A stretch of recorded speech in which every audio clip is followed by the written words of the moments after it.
All right. So, welcome to the Business Exchange, the show where we dive into the strategies, innovations, and ideas shaping today's built environment and manufacturing industries. I'm your host, Joseph. So, today we're joined with Spencer Lucky, founder of Lucky Climbers, a Connecticut based design and fabrication company known for transforming public spaces into iconic destinations for play and exploration. With over 220 large-scale climbers installed across North America, Europe, Asia, and the Middle East, Spencer's team has redefined how to play art and engineering intersect with museums, shopping centers, and urban developments. So in today's episode, we'll explore how companies like Lucky Climbers grow in niche markets, strategies for navigating price volatility and supply challenges, and how to find new customer segments, and what the future of public space designs might look like. Spencer, it's great to have you on the Business Exchange. Great to be had. Thank you, Joseph. I gotta say, there's a very generous introduction, and I need to make just one correction. Okay. Among the litany of sort of flattering things you said about me. I did not found this little company. My father did. Okay. Back in 1985, and he was sort of the visionary. Some people are good at being sort of, I don't know, designing, figuring out where the sort of wrinkle is and exploiting it, and other people are better at turning the wrinkle into a nice smooth thing. I'm more of in the latter group. My father, really, he started out making these hand-powered merry-go-rounds. I mean, actually, he started making us, me and my older sister, toys for Christmas, and then I think kind of had a hangover come January and decided he was going to make a hand-powered merry-go-round. And he obsessively did that for years until one day somebody said, "Hey, look, you're really very talented and energetic, but you can kill somebody with one of these things. I'm going to pay for you and the Boston Children's Museum to make something amazing." And that's how this company started. Perfect. Great. Thank you for the correction. All right, Spencer, for those unfamiliar, can you take us back to the beginning?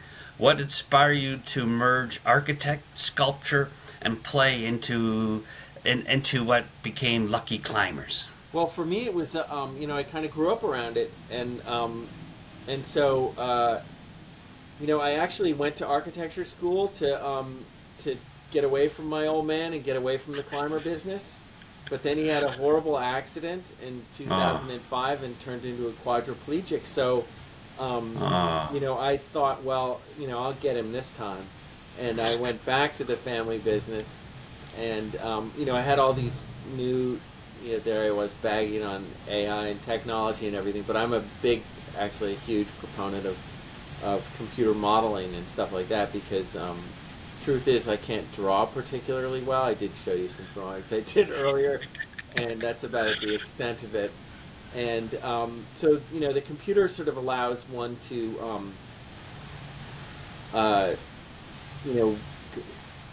resolve things in ways and iterate in ways that were not possible before. And Right. So I credit myself with sort of introducing the computer in a kind of top to bottom way, from design through fabrication and installation. It's the computer's all over our shop now. Excellent. Perfect. So, over 220 climbers worldwide. That's remarkable. How has your approach evolved I don't know. from There's some playground manufacturers that make 500 a year. It's like, we're like a small, fancy restaurant or something. Yeah, there's nothing wrong with that. So, how's your approach evolved from the early installations to what you're designing today? Well, there are these funny little sort of things that happen. Sometimes circumstance, sometimes just trying to, stay alive or whatever. Sometimes it's it's mostly people complain about things, and then and then I sort of go, we gotta fix that or whatever. It's a lot of sort of polishing at this stage of the game.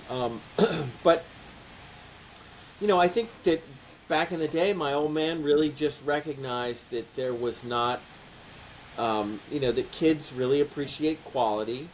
Yeah. Kids, have aesthetic needs, and kids don't want to be talked down to. Kids are, they deserve sort of a higher level of respect, other than the sort of high fructose corn syrup they're, sort of continuously fed. Yeah. And I think he was absolutely right. I think kids, they have a capacity for sophistication that we never give them credit for, or I've had very enlightening conversations with little kids about all kinds of stuff. They're super perceptive, and you gotta bear in mind, they're just like mini adults. They really just don't care about anything other than other kids. We humans see ourselves very much just relative to other humans, and so, they're sort of, climbers are just sort of social centrifuges in the way that, adults like restaurants, kids like to screw around. I don't know. I kind of feel like the mud puddles are sort of more amusing, but adults really don't like mud puddles, so they gotta clean up. Yeah. Well, today's kids, that. I wish they would get out a little more often, eat some dirt, and be healthy and enjoy stuff, right? Instead of sitting on that darn screen stuff. All right. So many companies in building materials and fabrication face the challenge of balancing creativity, vision with scalability. How have you managed to grow while maintaining that unique handcrafted identity? Well, we have a really, the people that work here are really talented.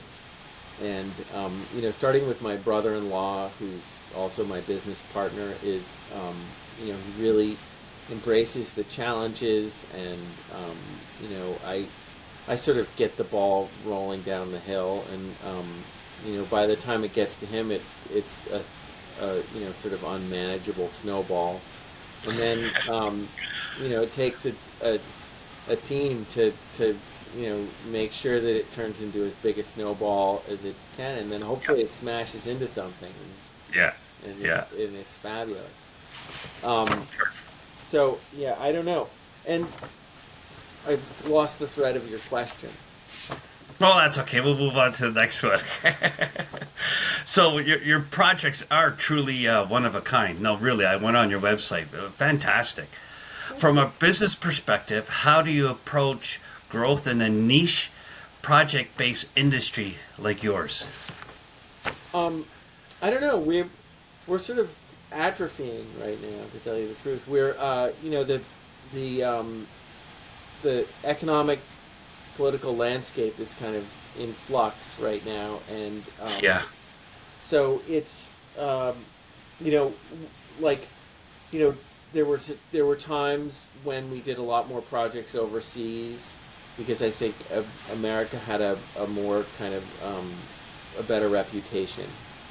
Now we're sort of causing trouble all over the place, and I don't, that's a little difficult.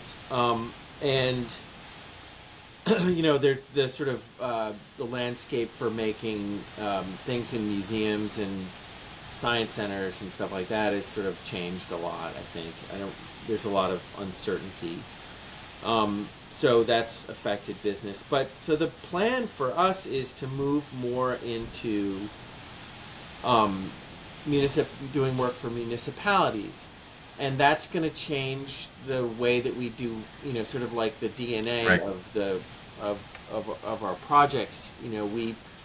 We take safety very seriously, but the landscape for safety is in a lot of the places we work is kind of stacked in our favor. You know, if we abide by a certain little set Right. of design criteria, we can pass right through. But working for municipalities, the liability structures, the legal structures are just different, and so we're trying to develop a sort of palette um, of things that we can add to our projects, so that we can get what's known as IPEMA, and I have no idea what that acronym stands for, but IPEMA, which will get us ASTM certification, that then will allow us to operate more freely in that world. And I think that it's, there's a huge market, obviously, for outdoor playground equipment.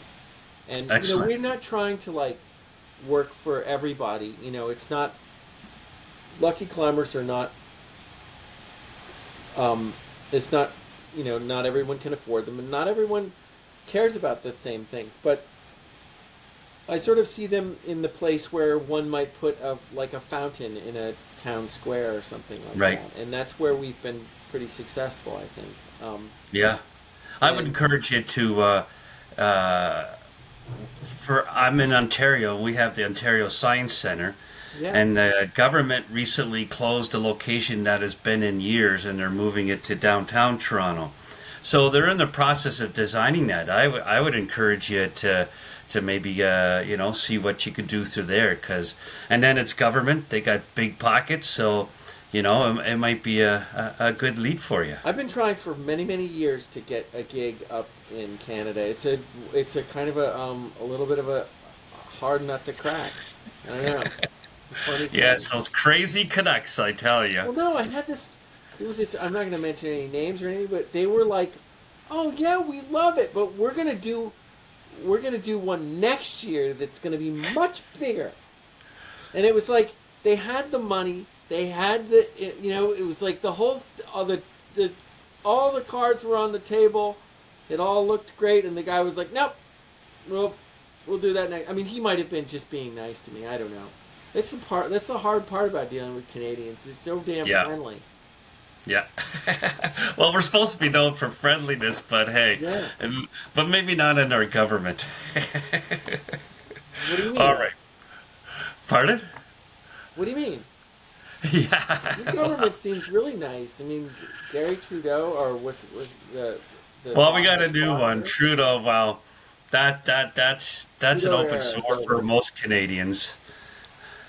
He tanked us for 10 years. But anyway, here we go. So, so let's talk about Some materials of and your hockey fabrication. players are really mean. Well, they can play good. But that's the one thing most people don't realize, right? That out of all the teams, the players, it's about 80% are Canadian. So, Oh no! Back in a previous life, I was a mascot for a semi-professional hockey team back down in New Mexico, and there was one American on the team, yes, and they were amazing. These guys, they were so crazy. I mean, I couldn't even imagine what they did for $15,000-$20,000 a season or something. They would, you know, it'd be a boring game, and it'd be going, halfway through the third period, and people would be sort of, headed for the exits. And, sure enough, they're, woohoo, let's have a big punch up in the corner. And you'd see the guy after the game, because I used to go to these little, the booster club things. yeah, And then, he'd have a, punched, eye would be all blackened and bloody lip, and I don't know, it's crazy. yeah. It's People are crazy. But So, they were given amazing hockey players. Holy moly. yeah, they do. Well, it helps having ice, right? Half of the year. Yeah. Because most of the players are from more northern, not in southern Ontario. Like they're up in the cottage area and stuff where they grew up, where Bobby Orr was, and Wayne Gretzky, Yeah. But yeah. Wayne So Gretzky had a given the little rink in his backyard. So cool. well, they used to say his Gretzky's dad was a big push on him. Yeah. I knew a man at a training session that grew up with Gretzky, and it'd be a Friday night. Hey, where's Wayne? And he said, no, he's in there. He's shooting his 500 wrist shots tonight, right? Constant practice and that. Well, you practicing that much, well, you're going to get good. Yeah. I mean, You're going to get good. Michael Jordan was obsessive.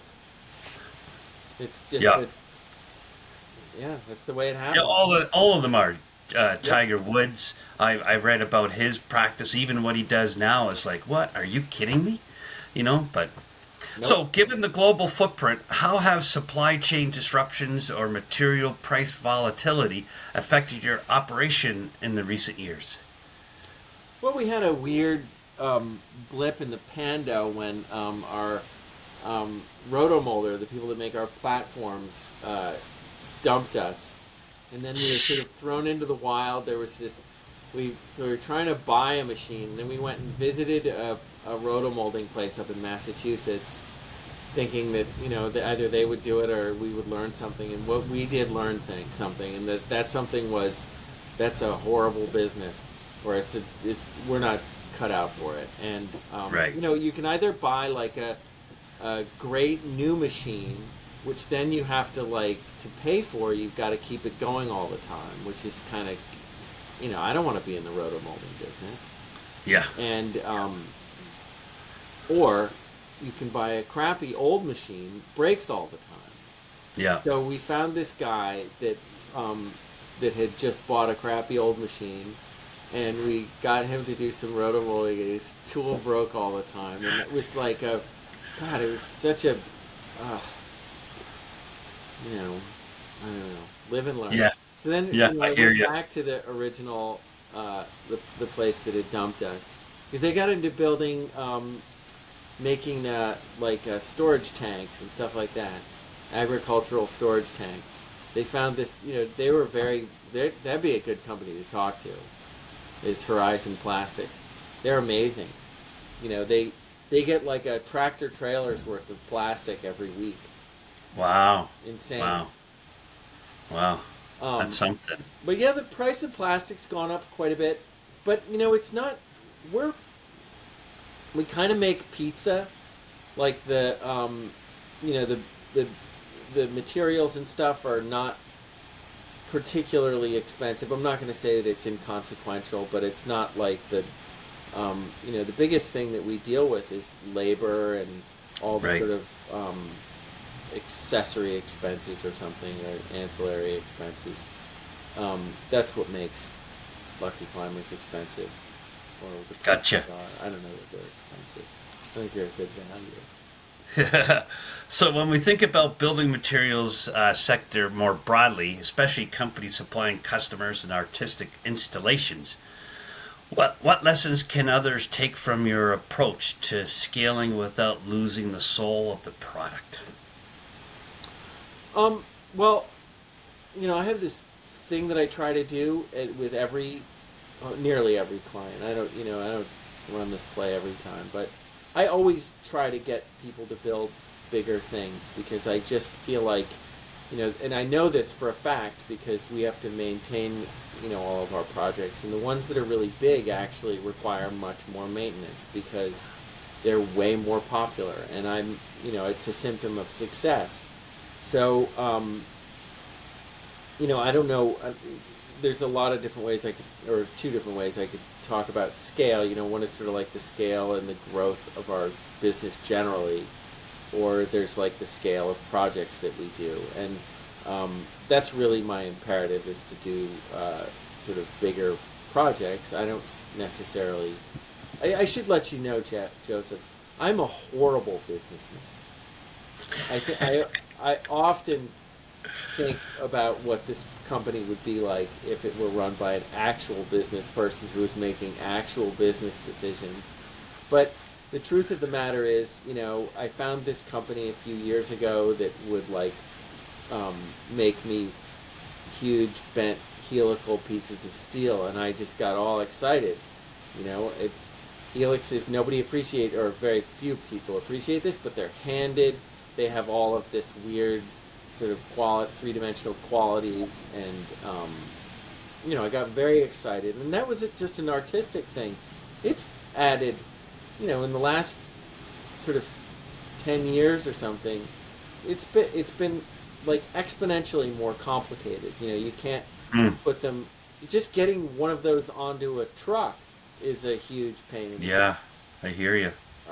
So those are my sort of impulses, or artistic, and it's again a credit to my um, team that they are happy to mop up the mess, or at least willing.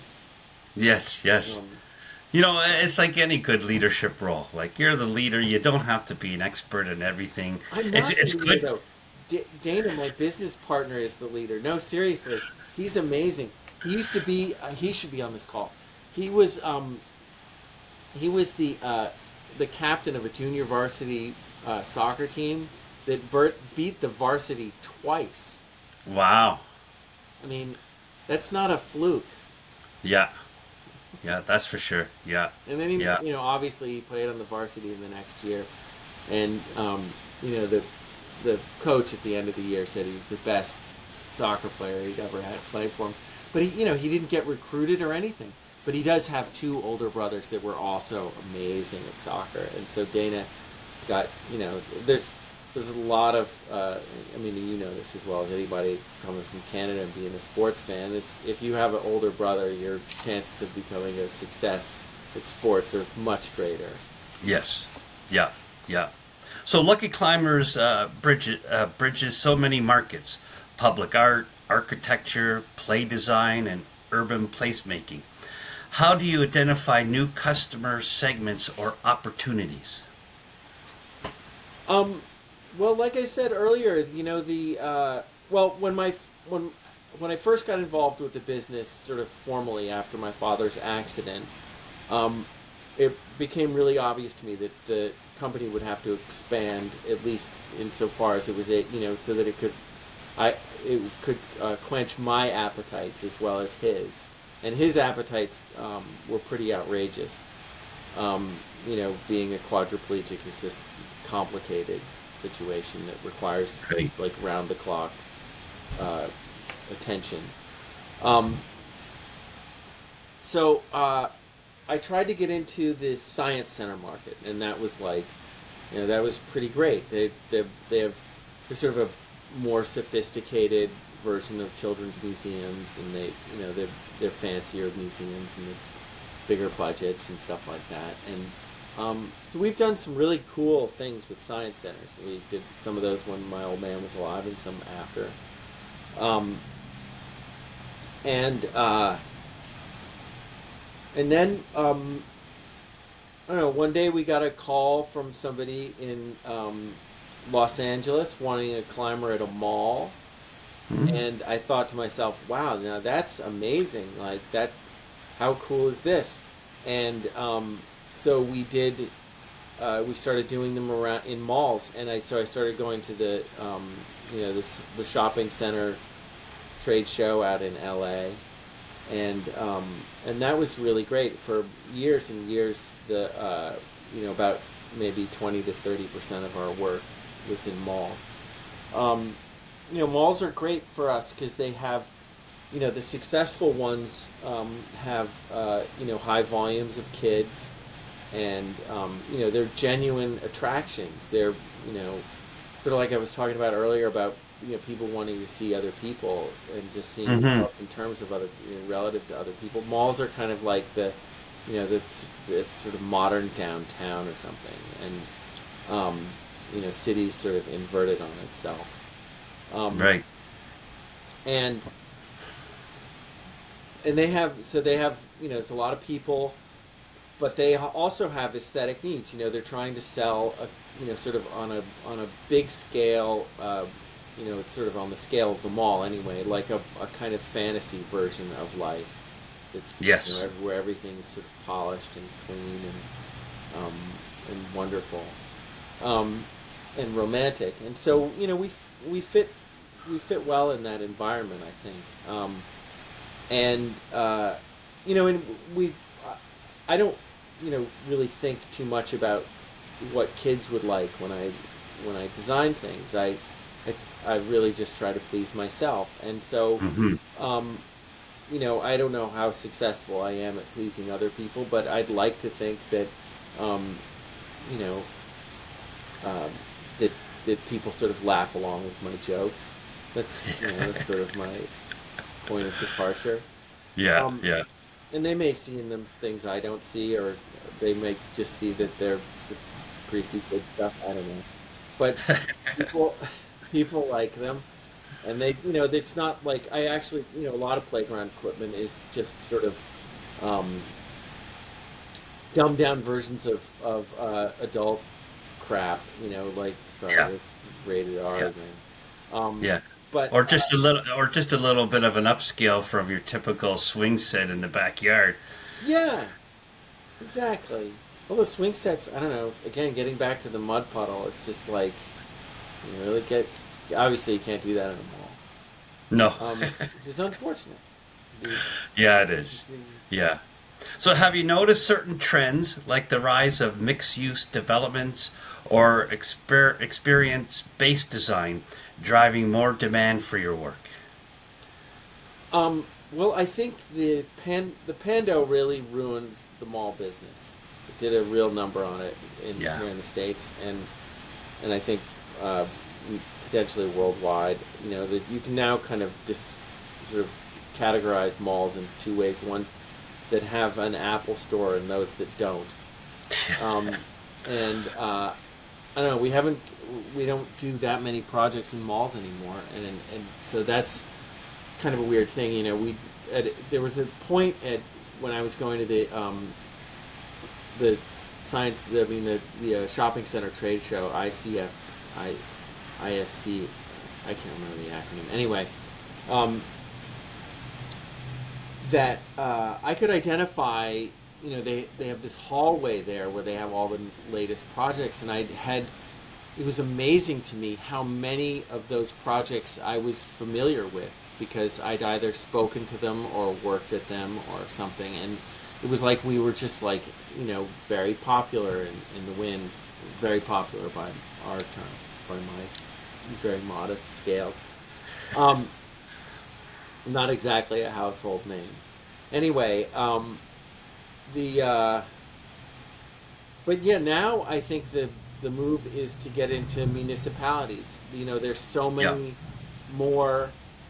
Um, you know, uh, there's so many more playgrounds outside of, um, and there's so much money in the. I don't know. It's amazing to me every time I even get out on the highway and I see all the cars that I would, are way fancier than anything I would ever drive. Yeah. I mean, Yeah. part of that's just a taste thing, but it it doesn't. I'm just a voyeur, but it does strike me that there's just an enormous amount of wealth out there in certain pockets, and they would probably love to have some great playground equipment. I don't know. We just did a Yeah. really amazing project down outside of Indianapolis in a little town called Carmel. It's so cool. I mean, it's like I don't know how familiar you are with like architecture and architecture trends, but there was this trend a few years ago, and I suppose it's still going on, called new urbanism, and this just looked like the whole town was like a new urbanist fantasy. It was Huh. so great. They got rid of all of the stoplights and stop signs in their town and replaced them all with roundabouts, which Oh yeah. Yeah. if you've ever been to a place like that, it's sort of a gas. It's just frictionless in a way.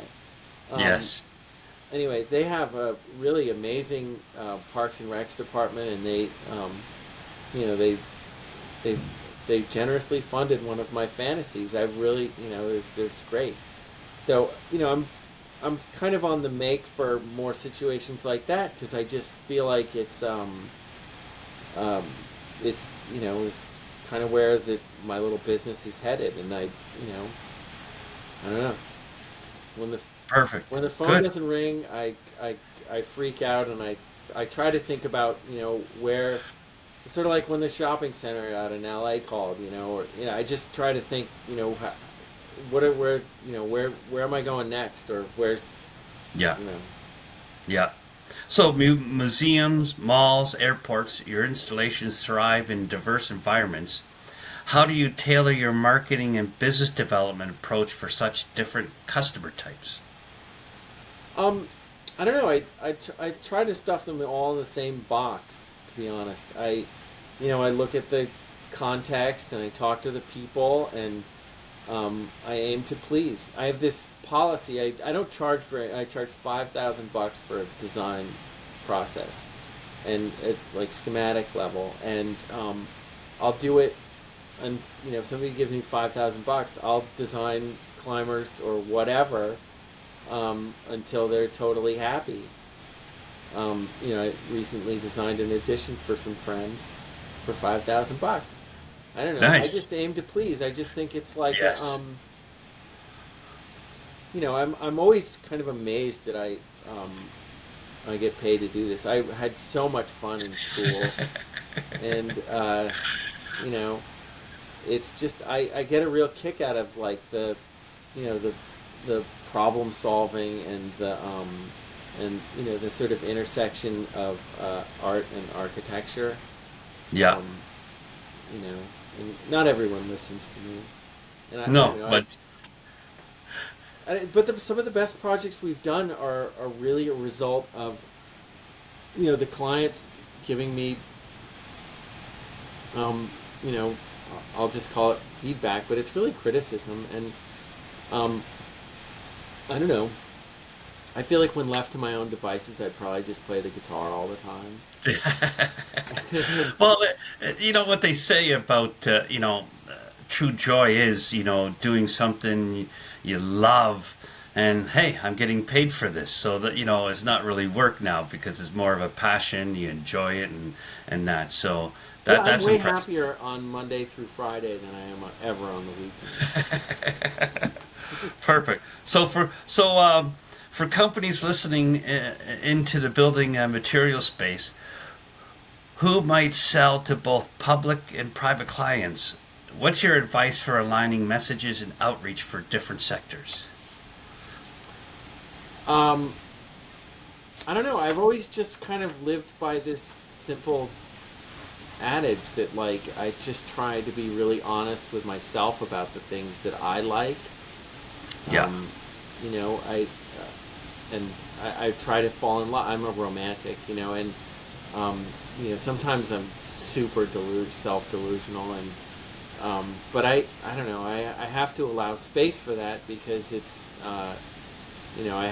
I hope I catch myself before the embarrassing sort of work covered whatever goes out the door. Um, but I can only really speak to somebody as a I'm not much of a business person, but I just think to be kind of honest and true to oneself. I know that's a um, it's got all somebody's going to write that in script and put it on some distressed piece of wood or something, but it's you know I I think if you're making pizza, you you know you have to be honest about the quality of your pizza, Yeah. and if you're making shoes, you got to be honest about the quality of your shoes. Yeah. If you're making, it's a thing. It's being, um, uh, I guess ambition is one word for it, but you have to decide whether you're an artist or an artisan, um, and what your craft is, and you gotta ask. I don't know. I went through architecture school. They give you these assignments to make you know, a, a house for somebody with no legs, or I don't know, or or three sort of an apartment building for three family apartment building. And I always found that like if you just sort of said, okay, it's apartment, but three, three, three apartment building, you pretty quickly get like pretty banal answers. Everyone comes through the front door. There's a lobby. There's Yeah. staircase. There's bathrooms. They all look like this, um, and so I always tried to sort of like be like, well, what would this house look like if it had no kitchens, and the whole thing was like, a drive-through, or what would happen if we decided that we wanted to turn Home Depots and Walmarts into housing? Like, what would that look like? And Right. I just think like bad ideas. That's good bad ideas. Well, I think where you're coming from, being truthful, genuine, customers will, clients will read that and appreciate that. That's, with what's going on there, true genuineness is I think, a great asset that you have. Well, we're So all let's still address. capable of it. Yes, yes, And humans are yes. Lots really are awesome capable, at sniffing it out. They but lots are humans are. capable, but most lots don't deliver in those areas, though. In my opinion. I don't. They just don't ask the dumb enough questions. They don't like. It's an attitude. I'm a little bit of an iconoclast. I think my old man was was this way, so I just sort of take it for granted in a way. I think he, um, sort of delighted um, in at least in a lot of social situations, sort of being sort of marginally offensive. I I one time I'll tell you a funny story. We were he was taking the ferry out of New London. I went to college in New London, and he was leaving on I think it was like a Friday morning or something. So um, I whipped down there in the morning in my car, and I had a really nasty hangover, and was just bleary eyed and totally just reeking of alcohol. And he thought it was really funny, and he was there with his family, and then he bumped into this guy in line. They're all the cars were queued up waiting to get on the ferry, and there was this guy that he'd gone to college with, and oh, Tom Lucky's okay. And then it became apparent that the sort of state I was in, and the guy went, what do you smoke marijuana? And my father said, oh yeah, I smoke marijuana. I get super drunk, and I love to fuck my wife. There we going into the rated X thing, but it was Yeah. like the guy just went like. He, so I don't know. It was kind of an amazing moment. He decided it was funnier to sort of wander into the muck than to Yeah. just have a normal polite conversation with Yeah. this guy. And I don't know. I think that there's a lot. He probably remembered it too. Yes.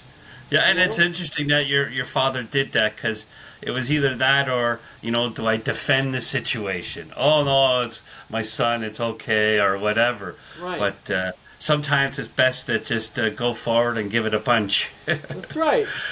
Yeah, yeah. Call a spade a So spade. so let's address some broader challenges in the design, build, and material industries. What's one major headwind you've had to navigate recently, be it economic, logistics, or creative, and how did you overcome it?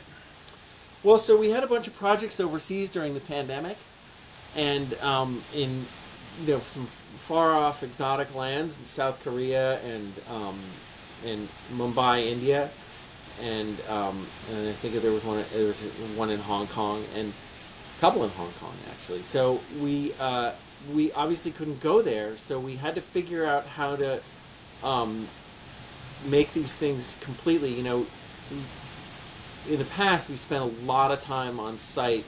I don't know, weaving this mesh, making this mesh. The people who work for me are really amazing at making this mesh. There's this sort of complicated. Um,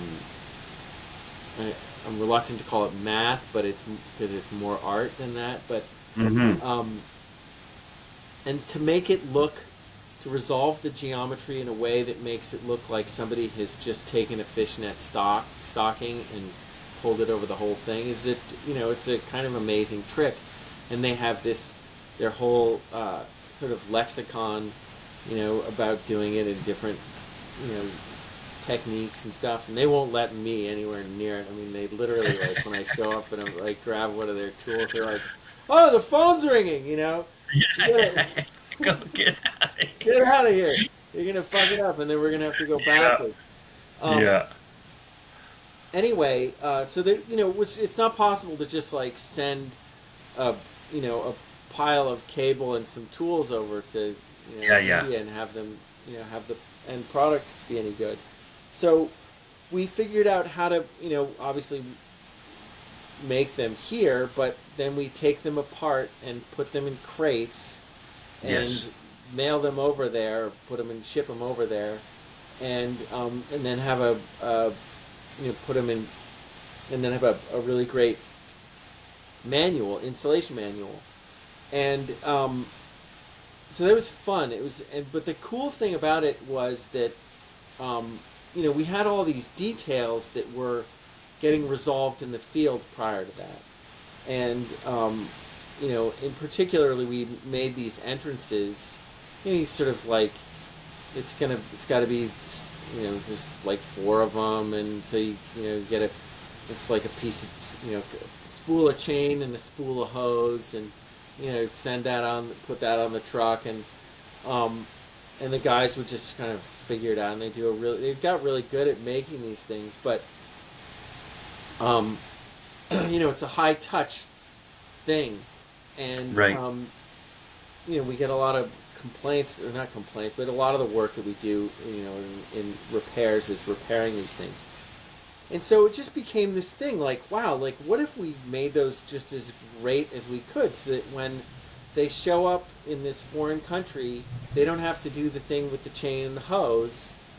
They can just take this thing and just go and stick it in there, and it works great, and it's it's easy, and it'll minimize like the phone calls in the future, and so we had these kind of quality control or something innovations that happened as a result of having the opportunity really to fabricate them completely here, and now we do it with all of our jobs.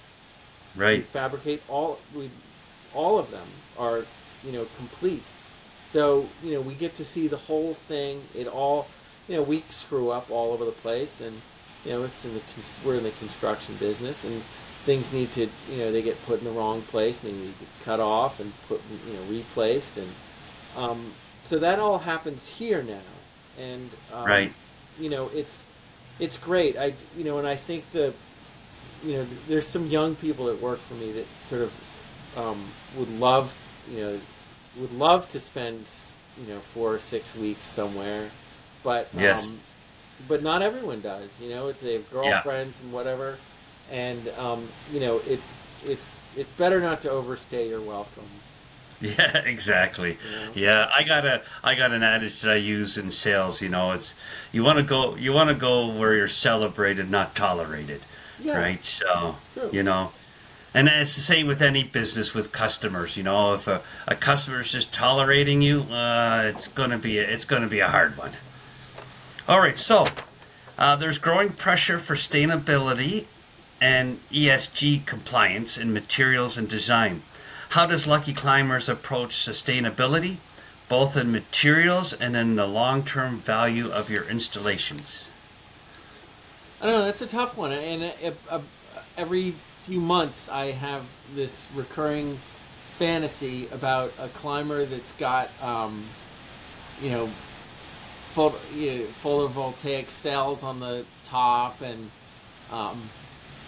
the panels are made out of, I don't know, some algae or something, and and it's like in the wood columns, and I don't know, it's funny. I've tried repeatedly to get people to the panels themselves are made out of high density polyethylene, and that's kind of like the most sort of plastics kind of a dead end. It's a weird thing to propagate into the world, and there's just so much of it. But it's such an amazing material, and it's so cheap relative to so many other things. And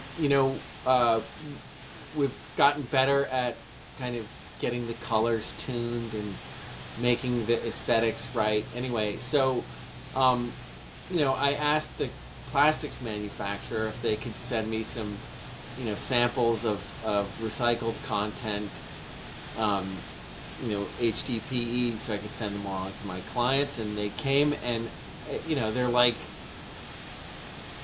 sort of the ugliest brown you've ever seen and the ugliest gray you've ever seen. And I can't, so I sent them along to the client. I've done this a few times, and they just go, they almost pretend, like one time they just pretended like they didn't even get them.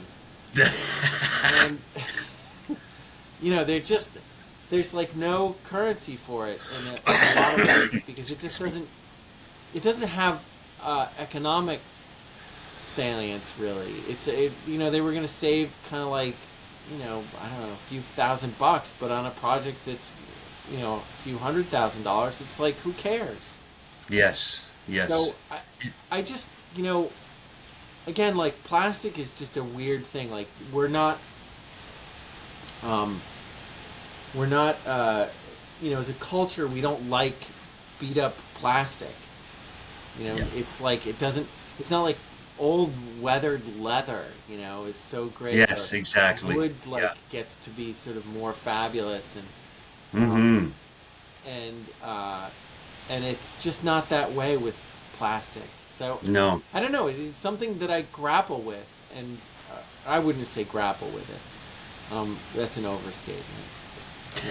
I don't know. There's these weird sustainability arguments about, like, whether they're adding, sort of, if they have social value, or whether they're durable, or, and I tend towards that end of the argument, but I'm fully aware that, I make, like, vanity play equipment for well-heeled institutions and businesses around the world. And I don't know. We live in a very, you're interested in AI, like the carbon footprint of AI is just like inexcusable. I mean, and Amazon's talking about getting rid of all their employees and replacing them with robots. Like, I don't know how I feel about any of this. Yes, I love a lot Amazon.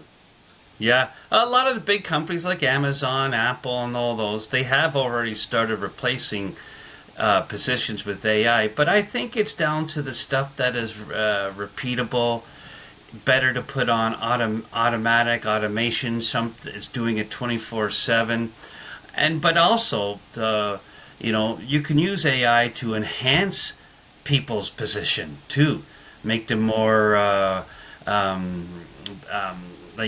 better at it by using a tool.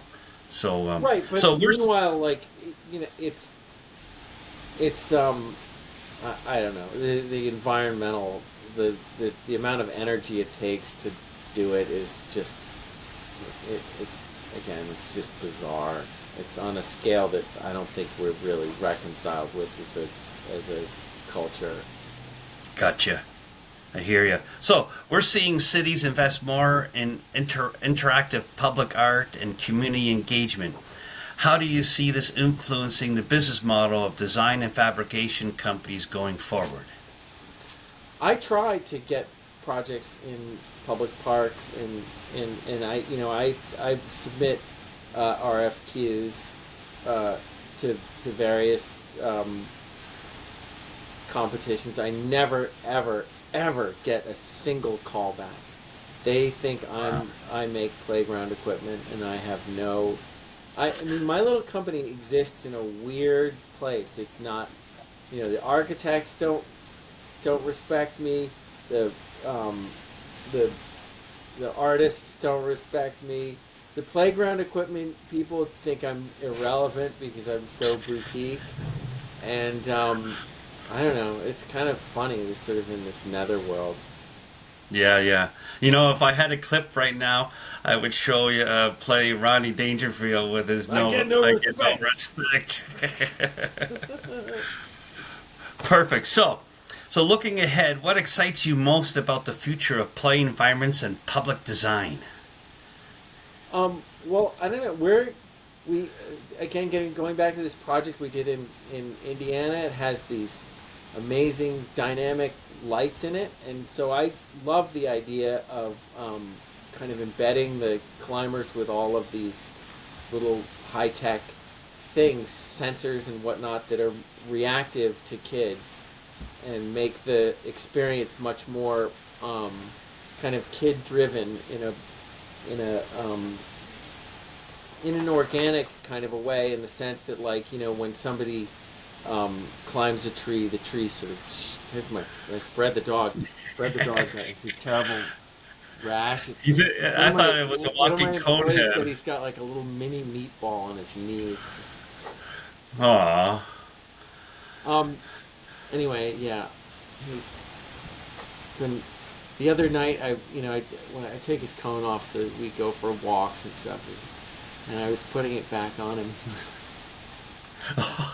That scared Not look. the Aw, cone! Not the cone! poor dog.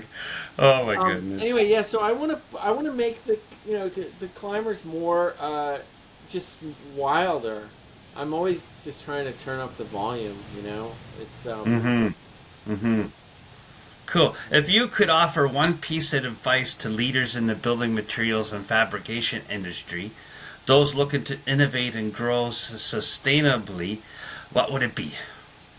One good piece of advice. waste not, want not. Hey, there you go. There you go. Perfect. Would you like to elaborate, or that's your answer? I don't know.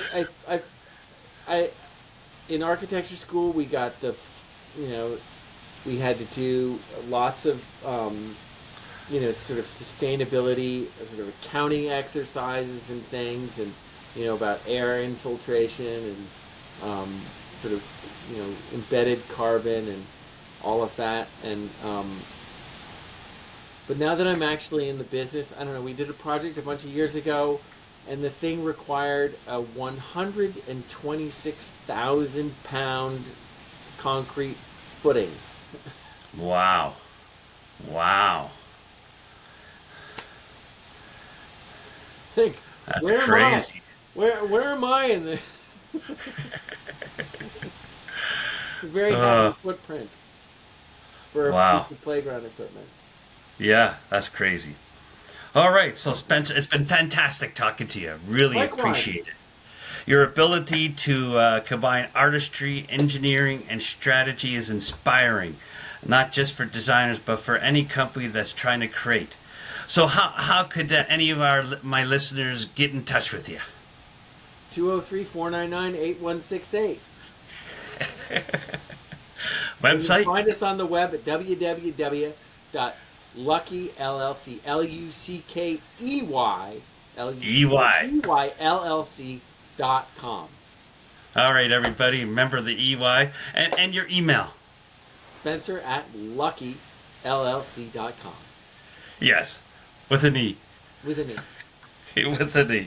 Perfect. L-U-C-K-E-Y. Good. So I've been your host, Joseph, and until next time, keep building smarter and keep exchanging ideas. Thank you, Joseph.